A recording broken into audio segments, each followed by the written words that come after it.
Assalamualaikum warahmatullahi wabarakatuh. Shalom, Om Swastiastu, Namo Buddhaya, salam kebajikan dan salam sejahtera untuk kita semua. Perkenalkan, nama saya Hanifah Ainur Rahma, digit NIM terakhir saya 108, saya dari Program Studi Teknologi Rekayasa Otomasi, Sekolah Vokasi, Angkatan 2025. Nah, teman-teman, kita sebelumnya sudah mempelajari bahasa pemrograman Python.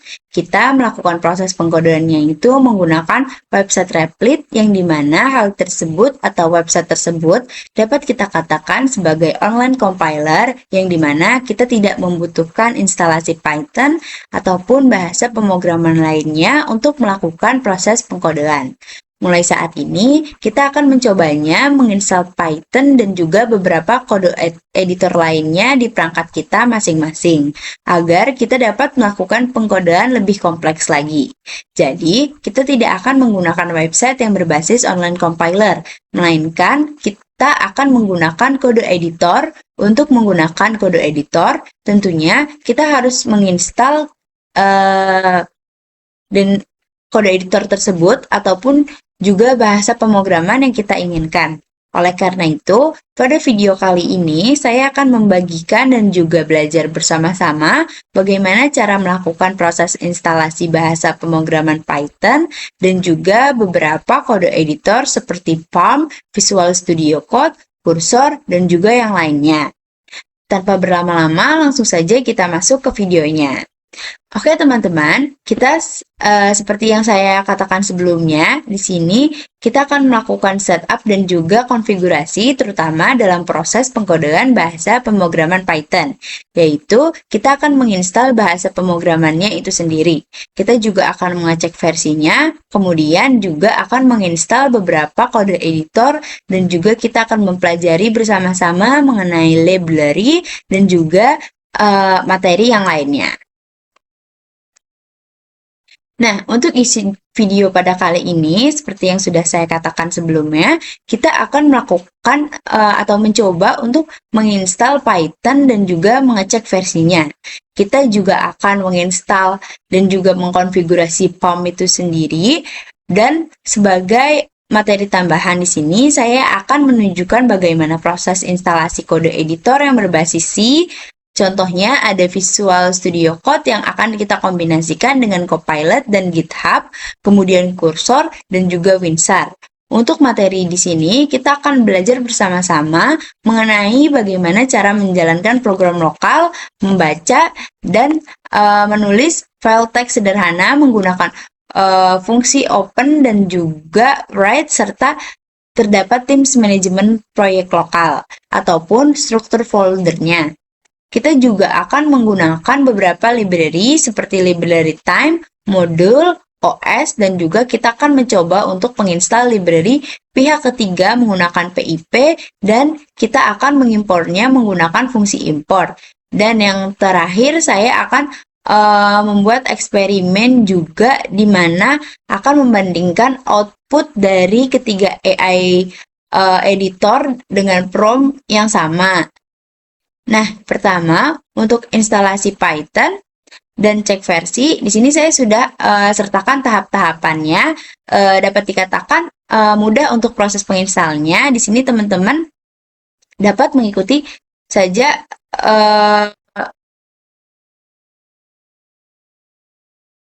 berdasarkan petunjuk atau prosedur untuk menginstal Python. Begitu juga instalasinya. Konfigurasi untuk dan charm atau konfigurasi untuk pcharm ya, di sini juga saya sudah sertakan bagaimana cara untuk menginstal serta mengkonfigurasi. Nah, untuk bagian kode editor di sini saya tidak sertakan, melainkan nanti saya langsung demokan saja bagaimana cara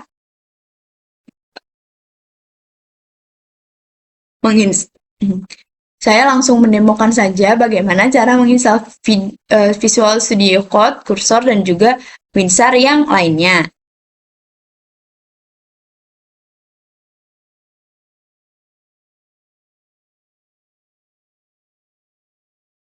Saya langsung saja bagaimana cara menginstal Visual Studio Code, Cursor, dan juga WinRAR dan yang lainnya.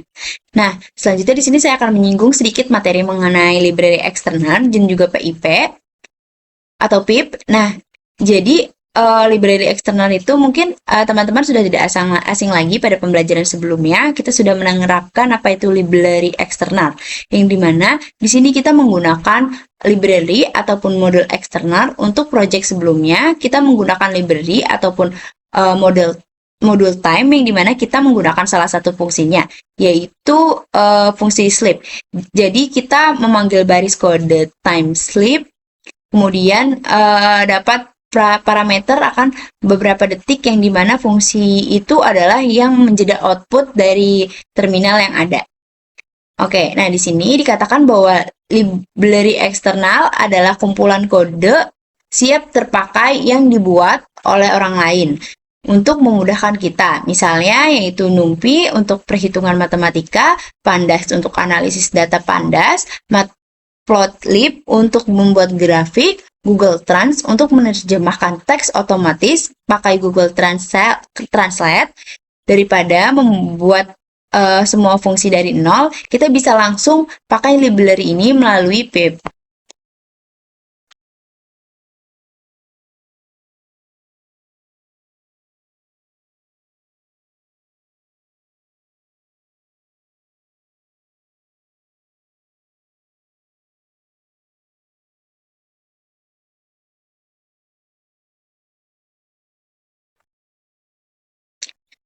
Oke, selanjutnya yaitu pip atau Package Installer Python.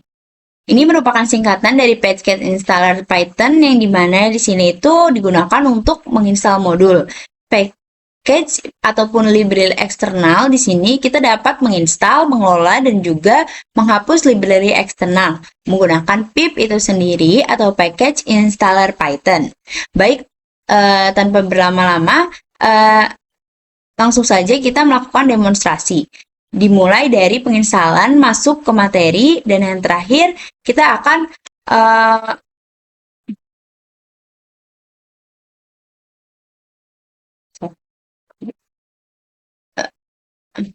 nah, selanjutnya yaitu pip, Package Installer Python. Pip adalah package installer for Python. Ya, pip itu install package atau juga dikenal sebagai package installer for Python. Nah, pip ini juga berfungsi untuk menginstal, mengelola, dan menghapus library eksternal atau modul tambahan yang tidak termasuk dalam bawaan Python. Baik, tanpa berlama-lama, langsung saja kita melakukan demonstrasi, dimulai dari penginstalan, masuk ke materi, dan yang terakhir kita akan mencoba melakukan eksperimen membandingkan 3 output dari kode editor AI yang berbeda, menggunakan prompt yang sama. Mari langsung saja kita lanjut. Baik teman-teman, di sini saya sudah membuka web browser baru yang dimana sudah terbuka beberapa tab di sini. Di sini saya sudah membuka tab Python, website Python untuk menginstal bahasa pemrograman Python dan juga PyCharm, Visual Studio Code, Cursor, dan yang terakhir ada WinRAR. Tanpa berlama-lama, langsung saja kita akan menginstal Python. Nah, sebelum itu, di sini saya akan mengecek apakah perangkat saya ini sudah terinstall Python atau belum. Nah, teman-teman dapat mengecek apakah teman-teman itu sudah menginstal Python atau belum menggunakan cmd atau command prompt. Teman-teman dapat mengetik baris perintah Python -version, langsung di enter saja. Nah, di sini terdapat output yang dikatakan Python was not found, run without argument to install from the Microsoft Store, bla bla bla bla bla. Dapat dilihat bahwa dalam perangkat saya ini Python-nya belum ada ataupun belum terinstall. Oleh karena itu, langsung saja kita install bersama-sama. Teman-teman dapat mengunjungi website resminya yaitu python.org, lalu kemudian ke bagian downloads, dan jika teman-teman scroll ke bawah dapat terlihat beberapa versi yang ada berdasarkan release data, yang dimana ini itu terakhir ataupun paling atas dikatakan release date terakhir itu tanggal 2 Desember 2025. Namun di sini saya akan mendownload versi terbarunya. Teman-teman dapat mendownload di versi 3.14.0 yang dimana di sini itu keterangannya kalau versi 3.9 ke atas tidak bisa digunakan di Windows 7 ataupun yang belum sebelumnya yang lebih awal. Oh, disclaimer dulu. Di sini saya menggunakan OS ataupun operating system Windows. Jadi teman-teman dapat menyesuaikan apakah menggunakan Windows, Linux ataupun Mac OS. Langsung saja kita download. Oke, di sini sudah terinstall ya teman-teman Python-nya. Untuk proses instalasi saya akan melakukan belakangan. Di sini saya akan menginstal beberapa kode editor yang ada dulu seperti contohnya PyCharm, Visual Studio Code, Cursor dan juga WinRAR. Langsung saja di sini kita download untuk PyCharm. Teman-teman dapat mengunjungi URL berikut dan langsung saja klik download di sini. Oke, di sini teman-teman terdapat drop down apakah teman-teman itu menggunakan Windows ataupun versi Windows ARM64. Di sini saya akan menggunakan Windows biasa saja. Jika teman-teman menggunakan OS Linux maupun MOS dapat menyesuaikan. Oke, di sini sudah ada pop-up thank you for downloading PyCharm. Dan di sini terdapat progress instalasi PyCharm itu sendiri. Sekalian menunggu di sini saya akan menginstal yang lain untuk Visual Studio Code, Cursor dan juga WinRAR.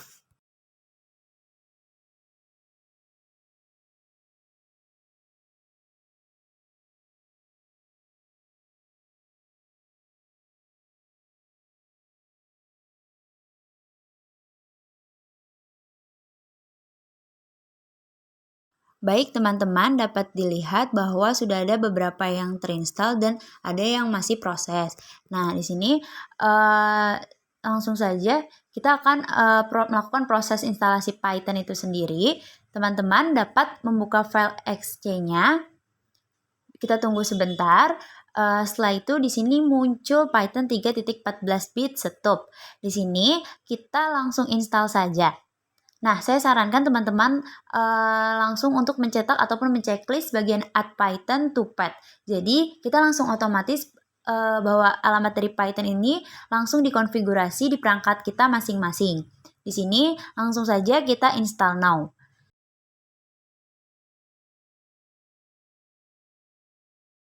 Oke teman-teman, di sini saya sudah berhasil untuk install. Di sini dikatakan setup was successful. Langsung saja kita close. Nah, untuk ceknya di sini teman-teman dapat mencari di sini Python, ketik aja Python yang dia berjenis up. Di sini teman-teman bisa langsung buka saja. Selanjutnya dapat dilihat di sini munculnya dia seperti berbasis terminal ataupun command prompt seperti ini. Teman-teman bisa melakukan proses pengkodean Python di sini. Tapi kan agak pusing ya kalau di sini. Ini saya akan coba sebagai testing akan mencetak hello world saja di sini, teman-teman. Ya, di sini menuliskan baris kode print hello world dan di sini sudah jalan inputnya itu adalah hello world. Nah, untuk mengecek apakah itu sudah benar-benar terinstall atau belum, teman-teman dapat melakukan seperti cara yang awal tadi kita lakukan bersama-sama, yaitu menggunakan command prompt. Setelah itu dapat diketik kembali perintah python -version. Oke, di sini sudah terlihat muncul versi Python yang sudah kita install, yaitu Python 3.14.0. Oke teman-teman, jadi tadi kita sudah berhasil untuk install dan juga setup Python. Di sini saya akan menunjukkan bagaimana proses setup dan juga konfigurasi dari PyCharm itu sendiri. Di sini langsung saja kita buka PyCharm yang sudah kita download. Oke, di sini terdapat pop-up dari user account control yang dimana dikatakan, do you want to allow this app to make change to your device? Kita yes aja di sini teman-teman. Di sini sudah terbuka untuk bagian PyCharm setup. Sebenarnya untuk proses penginstalan dan juga setup serta konfigurasi dapat dikatakan mudah dikarenakan seperti untuk menginstal aplikasi pada umumnya. Di sini kita next saja.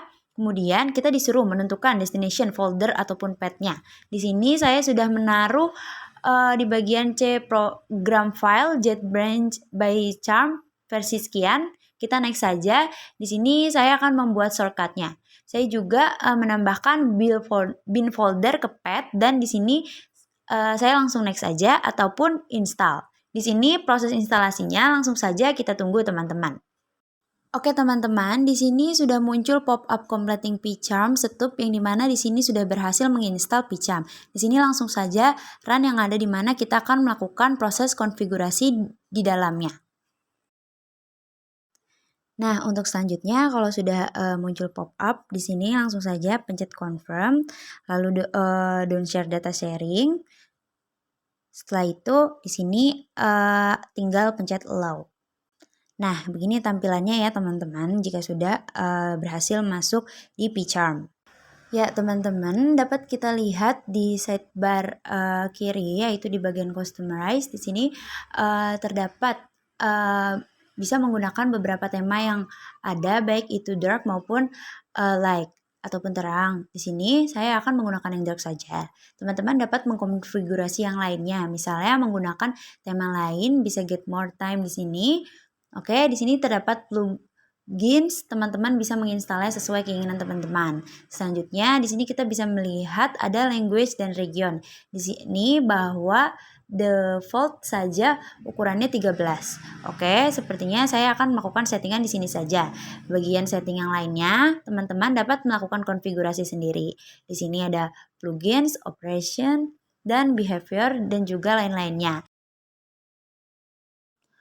Oke teman-teman, di sini kita sudah berhasil melakukan proses instalasi Python dan juga serta konfigurasi PCharm. Selanjutnya kita akan melakukan proses instalasi untuk VS Code, Cursor dan juga WinRAR.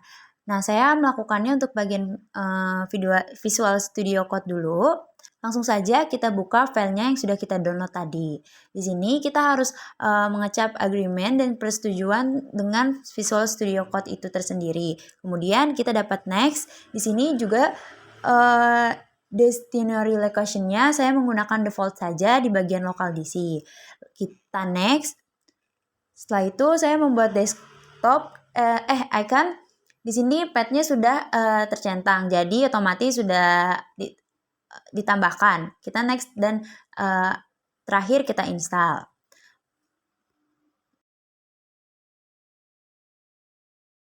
Oke, di sini kita sudah berhasil melakukan instalasi Visual Studio Code. Di sini saya coba langsung runkan saja aplikasinya ataupun softwarenya. Dapat dilihat tampilan awal dari Visual Studio Code ya begini ya teman-teman. Yang dimana di sini dapat dilihat sidebar di sebelah kiri ada file explore, ada search, ada ekstensi dan juga yang lainnya. Di kanan juga terdapat agen mode ataupun chatbot yang dapat membantu kita melakukan proses pengkodean. Nah, nanti kita akan melakukannya. Untuk saat ini, saya akan coba menjalankan program Python di Visual Studio Code ini, teman-teman. Teman-teman harus membuka folder dulu. Nah, di sini langsung saja klik open folder. Misalnya, saya akan membuat folder baru di sini namanya VS Code. Kita select folder. Otomatis tampilannya di sini bagian explore kita sudah berada di folder bernama PSD. Di sini terdapat pop-up do you want trust theory or files in this folder? Kita yes it karena pastinya aman. Oke, kita get start, kita skip untuk menggunakan copilot tema dan yang lainnya. Teman-teman dapat membuka file baru di sini, kita mengklik bagian tombol new file.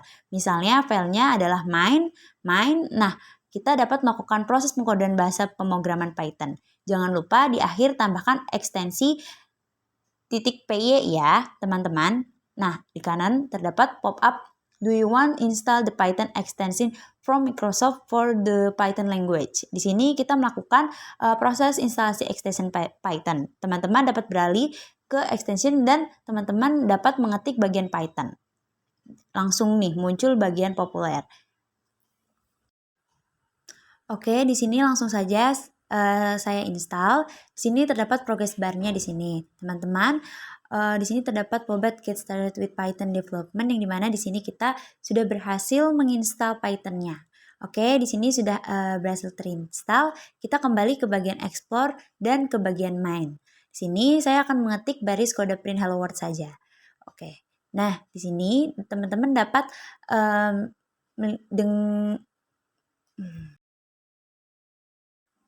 Oke teman-teman, di sini selanjutnya masih ada 2 tahapan lagi yang harus kita selesaikan, yaitu instalasi dan juga setup untuk kursor dan juga WinRAR. Langsung saja di sini pertama-tama saya akan melakukan instalasi dan setup pada kursor. kita buka filenya yang sudah kita download. Setelah itu kita pencet ya saja, kita accept agreement, kita next. Nah, di sini saya akan membuat icon. Kita next, kita akan menginstalnya. Oke, seperti biasa kita harus menunggunya terlebih dahulu.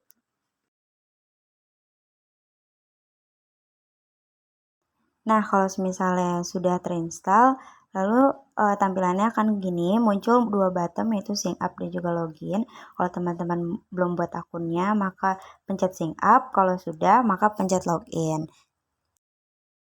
Nah, setelah pencet keduanya, di sini pencet saja yang ada di layar.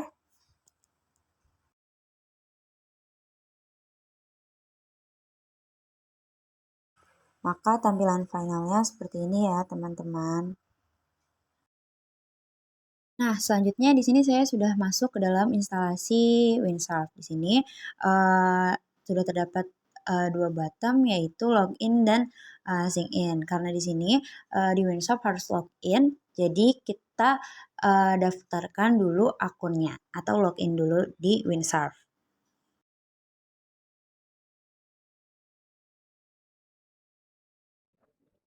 Oke teman-teman, di sini saya sudah berhasil membuat akun ataupun sign up. Nah, jadi tampilan Windsurf begini teman-teman, tidak jauh beda dengan Visual Studio Code. Di sini terdapat di bagian kanan yaitu chatbot again untuk melakukan pengkodean menggunakan AI. Langsung saja seperti sebelumnya, di baik itu kursor atau Visual Studio Code, kita akan mencoba menjalankan file Python. Oke, di sini sudah jalan ya teman-teman. Mengapa di sini langsung jalan dan mengapa kita tidak perlu menginstal ekstensi Python di Windsurf? Dikarenakan pada stub Windsurf sebelumnya saya melakukan import extension dari Visual Studio Code yang dimana Visual Studio saya sebelumnya kan sudah terinstall di Python. Kemudian otomatis di Windsurf diimport dan di Windsurf di sini sudah terinstall untuk ekstensi Python. Oke, di sini dapat dilihat Python sudah terinstall baik. Di sini dapat dikatakan kita sudah berhasil melakukan proses instalasi dan juga setup baik itu instalasi Python, PyCharm, Visual Studio Code, Cursor, dan juga yang terakhir yaitu Windsurf. Untuk karena itu langsung saja kita masuk ke dalam materinya yang akan kita pelajari. Baik, selanjutnya saya akan menjelaskan membaca dan menulis file teks sederhana Python dan library. Yang pertama yaitu fungsi open dan write Python untuk file eksternal atau txt. Yang pertama yaitu fungsi open, digunakan untuk membuka koneksi ke file eksternal. Fungsi ini mengembalikan objek file yang kemudian digunakan untuk operasi baca dan tulis sintaks dasar.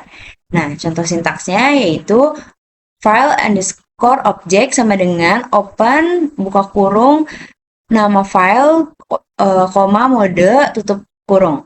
Nah, di sini parameter nama file yaitu nama dan jalur file, misalnya data atau txt. Selanjutnya parameter mode yaitu menentukan tujuan pembukaan file, misalnya W atau A. Nah, selanjutnya yaitu mode W atau write yaitu buka untuk menulis. Nah, jadi jika file ada, isi akan dihapus. Jika tidak ada, file baru akan dibuat. Selanjutnya yaitu mode A atau append, yaitu buka untuk menambahkan.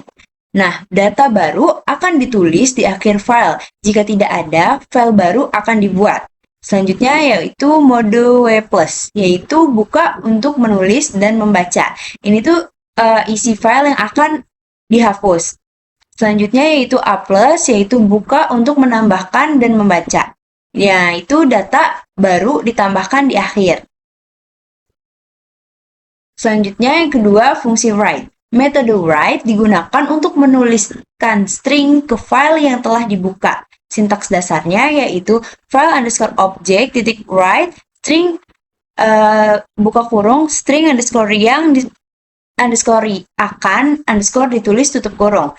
Nah, metode write tidak otomatis menambahkan baris baru, harus menambahkan karakter newline atau garis miring n secara eksplisit jika ingin teks berada pada baris yang berbeda. Selanjutnya, library pada Python. Library atau Python adalah koleksi kode yang telah ditulis sebelumnya yang berisi modul, fungsi, dan kelas. Library memungkinkan pengguna untuk menggunakan fungsionalitas yang kompleks tanpa harus menulis kode dari awal. Nah, standar library yaitu library yang sudah terinstall bersama dengan instalasi Python dasar, contohnya Math atau OS.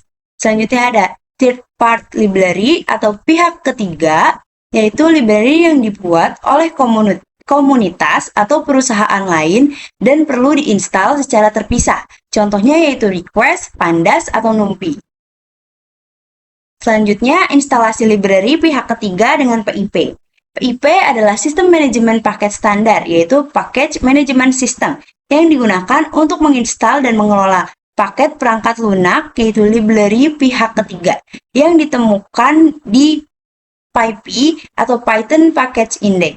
Nah, prosedur instalasinya yang pertama, buka terminal atau command prompt. Nah, buka antarmuka baris perintah atau CLC di sistem operasi Windows, Linux, atau Mac OS. Yang kedua, jalankan perintah instalasi, gunakan perintah PIP, install diikuti dengan nama library yang ingin diinstal. Nah, contohnya instalasi library pihak ketiga dengan PIP itu seperti ini teman-teman. PIP install nama _library. Nah, contoh install library Pandas itu PIP install Pandas.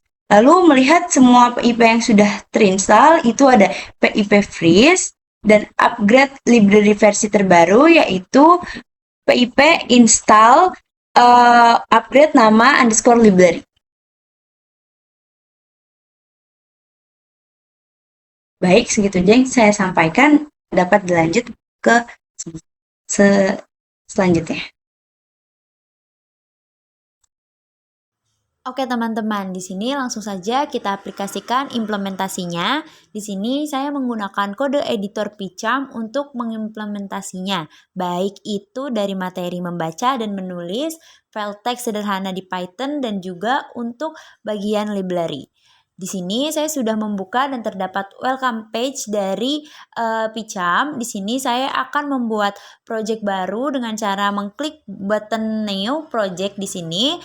Untuk settingannya, locationnya di sini bawaan default saja. Di bagian DC Entrepreneur-nya type-nya Project Vivi dan versinya adalah 3.14 yang dimana yang sudah kita install bersama-sama di sini. Langsung aja kita create dan sini sudah di bagian project-nya. Nah, di Pycharm kita membuat sebuah project otomatis, langsung dibuatkan beberapa folder ataupun directory yang dimana ini adalah bagian folder utama yang bernama project Python project 1. Di dalamnya terdapat library root yang berekstensikan fin dan di dalamnya lagi terdapat beberapa folder dan juga beberapa file. Nah, dapat dilihat di sini langsung saja kita akan mencoba mengimplementasikan bagaimana cara membaca dan menulis file eksternal di Python. Di sini saya klik kanan, kita klik new. Saya akan membuat Python yaitu main P. Oke, di sini saya sudah berhasil membuat file baru bernama P. Di sini kita tes dulu untuk mencetak Word print on Word-nya. Nah, dapat dilihat teman-teman bahwa programnya berjalan. Di sini saya akan mencoba mengimplementasikan untuk bagian membaca ataupun bagian read. Di sini saya akan membuat file baru. Filenya dia tidak berekstensi Python ataupun yang lain, melainkan berekstensi txt. Misalkan test.txt. Oke, di sini misalkan saya ingin mengetik beberapa kalimat dalam beberapa baris. Misalnya identitas saya pribadi.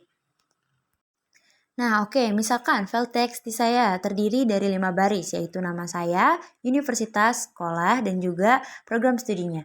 Oke, di sini bagaimana kita bisa mengakses file eksternal yang bernama test.txt ini, yang kemudian kita akan menjalankannya di bagian terminal dan kita akan melihat outputnya dari file test.txt berikut. Nah, di sini dapat menggunakan fungsi open tadi. Langsung saja kita ketikkan. Oke, cukup dengan baris kode ini saja kita dapat membuka ataupun melihat isi dari tes txt ini. Di sini menggunakan fungsi with open, kemudian terdapat dua parameter seperti yang sudah saya jelaskan. Parameter pertama adalah nama filenya, kedua adalah mode apa yang kita gunakan. R itu di mana read, di mana kita akan membaca. Oke, di sini saya menyimpan dalam variabel bernama konten, yaitu menggunakan fungsi f. Mari saja kita runkan. Nah, dapat teman-teman lihat di bawah kiri ini terminalnya adalah outputnya. Sama seperti STXT ini terdapat dari 5 baris, yaitu nama saya, universitas, sekolah vokasi, dan juga program studi. Dengan begitu dapat dikatakan kita sudah berhasil. Bagaimana cara kita membaca file eksternal dan kita mencetaknya agar dapat terlihat di terminal. Oke, itu untuk bagian read-nya. Di sini untuk bagian WR, mari langsung saja kita coba. Di sini bagian read-nya akan saya jadikan komentar. Jadi dia tidak akan dieksekusi oleh program. Kemudian di sini saya menambahkan 2 baris kode baru, yaitu menggunakan metode WR yang di mana kita akan menulis tipe data string ke file test.txt. Nah, di sini kan file test.txt-nya sudah ada berisikan 5 baris string. Nah, kita eksperimen, kita run ini apakah akan menambahkan baris di baris baru, apakah akan hilang atau bagaimana? Langsung saja kita run. Oke, dapat dilihat bahwa file txt-nya itu yang sebelumnya hilang. Dan di sini kita menambahkan string ataupun kalimat baru, yaitu tes file eksternal, yang dimana kita dapat simpulkan bahwa seperti yang sudah saya katakan sebelumnya, jika di dalam sudah terdapat string dalam file txt, menggunakan fungsi wait di sini, otomatis dia akan menimpa seandainya file txt ini kita hapus. Nah, selanjutnya di sini saya akan mengganti tes ini menjadi tes 2 saja, teman-teman. Nah, seperti teman-teman dapat lihat di sebelah kiri itu kan tidak ada file bernama tes2.txt. Nah, semisal kita run di sini, kita lihat apakah dia akan membuat file baru bernama tes2.txt atau tidak. Nah, di sini sebagai pembeda saya akan mengatakan tes file eksternal 2. Oke, kita runkan. Oke, teman-teman, dapat dilihat di sini langsung ternyata buat file bernama tes.txt, kita buka isi filenya. Isi filenya sama seperti apa yang kita tuliskan, yaitu menggunakan fungsi w yang di dalamnya itu adalah terdapat string tes ke file eksternal 2. Oke, jadi bisa dibilang bahwa jika kita belum memiliki nama file dan kita menggunakan mode WR, otomatis program akan membuat file tersebut sesuai dengan nama yang kita tuliskan. Oke, begitu teman-teman. Baik, segitu untuk penjelasan bagaimana cara membaca dan menulis file eksternal di Python. Selanjutnya saya akan membahas mengenai modul ataupun library, baik itu library standar yaitu bawaan ataupun library third party atau library pihak ketiga.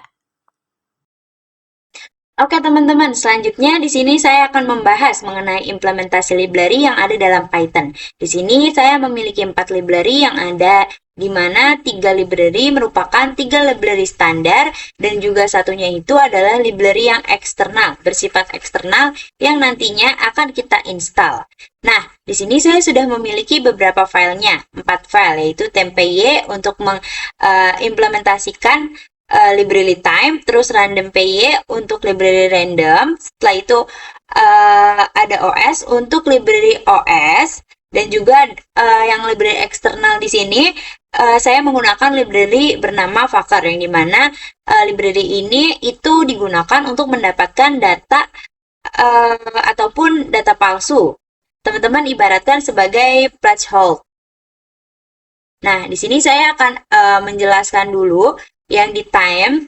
Di sini file ini menunjukkan cara mendapatkan waktu saat file ini membuat jeda dalam eksekusi program. Nah, yang pertama itu ada import time, yaitu import modul dan data time yang diimpor. Setelah itu waktu sekarang sama dengan time titik time, yaitu program mengambil waktu saat ini sebagai time step atau jumlah detik saat sekian hari dan tanggal. Setelah itu ada mengubah ke format yang mudah dibaca, yaitu tanggal underscore waktu sama dengan data time from time step waktu sekarang. yang dimana timestamp diubah menjadi objek data time yang menyajikan tanggal dan waktu dalam format yang lebih mudah, misalkan tahun, bulan, hari, jam, menit, detik. Kemudian ada printf, yaitu format tanggal atau waktu yang hasil format tanggal atau waktu dicetak. Setelah itu membuat sleep, yaitu program memberitahu menggunakan akan ada jeda, program berhenti atau diam selama 2 detik. Lalu print aplikasi bangun, setelah 2 detik program melanjutkan dan mencetak pesan bangun. Sini saya akan coba runkan programnya. Nah, jadi yang keluar yaitu format atau tanggal waktu dari data sekarang. Ini seperti 2025, 12.07 dan waktunya 21.36, 21 sekian detik. Nah, setelah itu aplikasi akan tidur selama detik, aplikasi bangun, proses finish it with exit. Nah, jadi gini teman-teman outputnya. Setelah itu lanjut ke file kedua, yaitu random test PY, yaitu angka acak dan pilihan acak. File ini menunjukkan cara menggunakan model random untuk menghasilkan angka acak, memilih elemen acak dari daftar, dan mengajak urutan daftar atau shuffle. Nah, pertama ini random test PY, yaitu import modul random diimport, yaitu menghasilkan angka acak integer. Nah, digunakan untuk menghasilkan bilangan bulat integer acak hingga antara 1 hingga 10, termasuk 1 dan 10. Hasilnya, walaupun dicetak pada baris yang dikomentari, adalah acak yang dihasilkan. Setelah itu, memilih elemen secara acak, yaitu pada bagian daftar warna. Merah, hijau, biru, kuning, sebuah list daftar warna dibuat. Nah, warna pilihan random choice digunakan untuk memilih elemen secara acak dari list daftar warna. Nah, hasilnya walaupun dicetak pada baris yang dikomentar adalah salah satu warna yang dipilih acak. Setelahnya yaitu mengacak urutan atau shuffle, yaitu di mana printf urutan awal, yaitu ini urutan list awal dicetak. Setelah itu random shuffle daftar nama, yaitu mengacak daftar nama atau modifikasi in place. Selanjutnya yaitu print urutan setelah diacak daftar warna, yaitu list yang urutannya sudah diacak atau dicetak. Nah, di sini mari saja kita runkan. Nah, hasil urutan awal merah, hijau, biru, kuning. Setelah diacak hijau, kuning, biru, merah. Kita coba lagi. Nah, urutan awal merah, hijau, biru, kuning menjadi biru, hijau, merah, kuning. Nah, setiap kali dirunkan, maka warnanya pun akan ngacak dan tidak akan sama. Nah, gitu ya teman-teman. Setelah itu kita lanjut ke OS. Nah, OS atau interaksi dengan sistem operasi, yang dimana file ini menunjukkan cara menggunakan modul OS untuk berinteraksi dengan sistem operasi, seperti mendapatkan direktori saat ini, membuat folder, dan mendapatkan informasi lingkungan. Yang pertama yaitu current dir OS gateway ini, yaitu get current working directory, mengambil path atau lokasi direktori tempat script Python ini sedang dijalankan. Hasilnya, walaupun dicetak pada baris dikomentari, setelah path directory kerja saat ini. Selanjutnya yaitu nama folder, yang dimana nama folder baru akan dibuat atau ditentukan. Selanjutnya block if, itu memeriksa apakah folder yang nama tersebut belum ada. Jika belum ada, maka true akan membuat direktori baru tersebut. Jika sudah ada, maka masuk ke dalam block else yang akan mencetak bahwa direktori sudah ada. Nah, di sini ada user, yang dimana digunakan untuk mengambil nilai variabel lingkungan. Variabel ini biasa berisi nama pengguna user tersebut.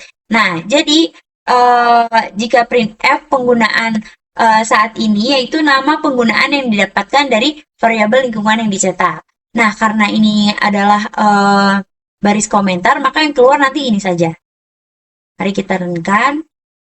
Nah, di sini hasilnya pengguna saat ini Hanifah Ainur 2024. Karena di sini yang ditanyakan adalah pengguna saat ini, dan yang lainnya ini bersifat komentar. Selanjutnya kita lanjut ke Vakar. Nah, di sini Potongan kode ini bertujuan menghasilkan data palsu atau fake data yang realistis untuk tujuan pengujian atau pengembangan. Model Fokker sangat berguna untuk mengisi baris data, membuat skenario pengujian atau demo aplikasi tanpa menggunakan data asli pengguna.